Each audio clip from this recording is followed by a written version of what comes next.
जय माता दी दोस्तों, आज हम इस वीडियो में बात करेंगे आषाढ़ गुप्त नवरात्रि साल 2026 में कब मनाई जाएगी। आषाढ़ गुप्त नवरात्रि कब शुरू होगी और कब समाप्त होगी। आषाढ़ गुप्त नवरात्रि में कलश स्थापना करने का शुभ मुहूर्त क्या रहेगा और दुर्गा अष्टमी व नवमी का पर्व कब मनाया जाएगा। लेकिन वीडियो शुरू करने से पहले आपसे निवेदन है कि यदि वीडियो आपको थोड़ा सा भी अच्छा लगे तो कृपया एक बार लाइक अवश्य कर दीजिएगा और मनोकामना पूर्ति के लिए कमेंट बॉक्स में अवश्य लिखिएगा जय माता दी। तो चलिए बात करते हैं आषाढ़ गुप्त नवरात्रि की। दोस्तों, हिंदू धर्म में नवरात्रि के पर्व का विशेष महत्व है। पूरे साल में 4 नवरात्रि मनाए जाते हैं। अधिकांश लोग साल के 2 नवरात्रियों के बारे में जानते हैं। यह नवरात्रि चैत्र और शारदीय नवरात्रि कहलाते हैं। लेकिन इन दोनों नवरात्रों के अलावा भी 2 और नवरात्र भी होते हैं जिन्हें गुप्त नवरात्रि कहा जाता है। यह गुप्त नवरात्रि माघ और आषाढ़ के महीने में आते हैं। आषाढ़ महीने यानी जुलाई और जुलाई में पड़ने के कारण इस नवरात्रि को आषाढ़ नवरात्रि कहा जाता है।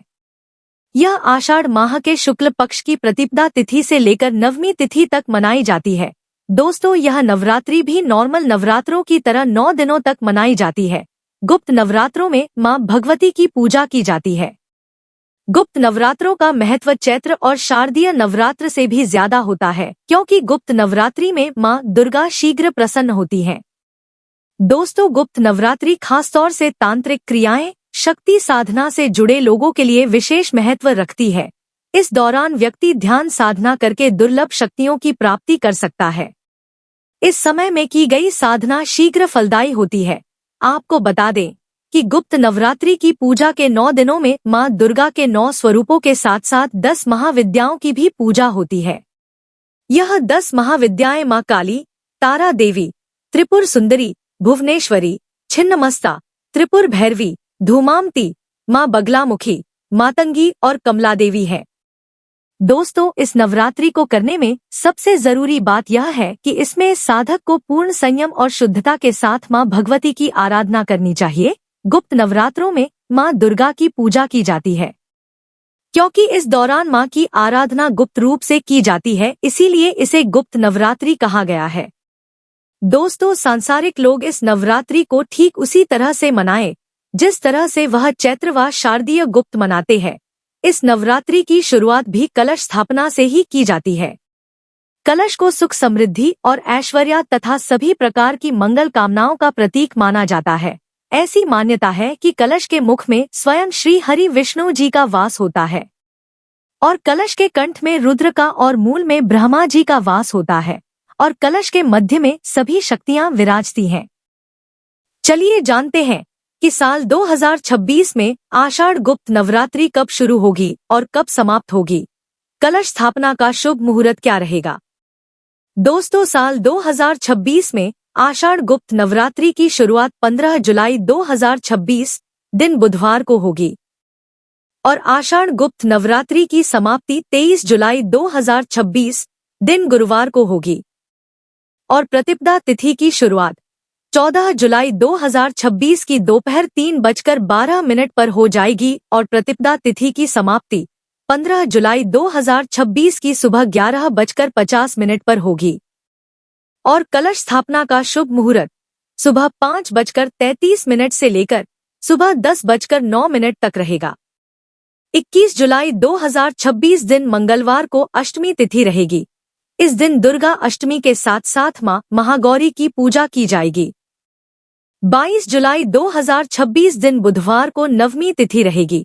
इस दिन मां सिद्धिदात्री की पूजा के साथ हवन और कन्या पूजन करें।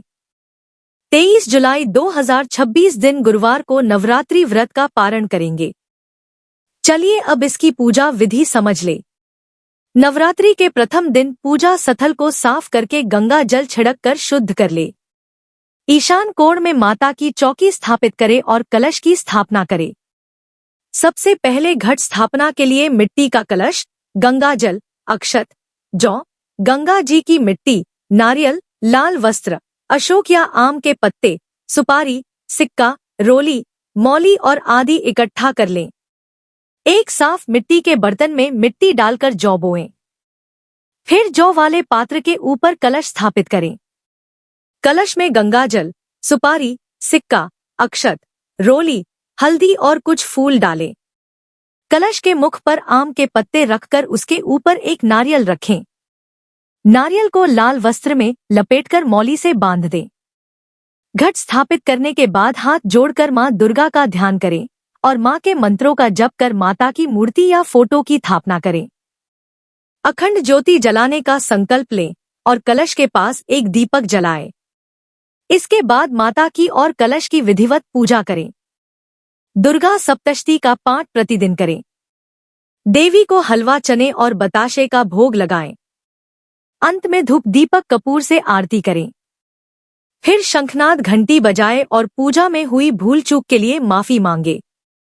अष्टमी या नवमी को हवन व कन्या भोज का आयोजन करें। इसके बाद ही नवरात्रि व्रत का पारण करें।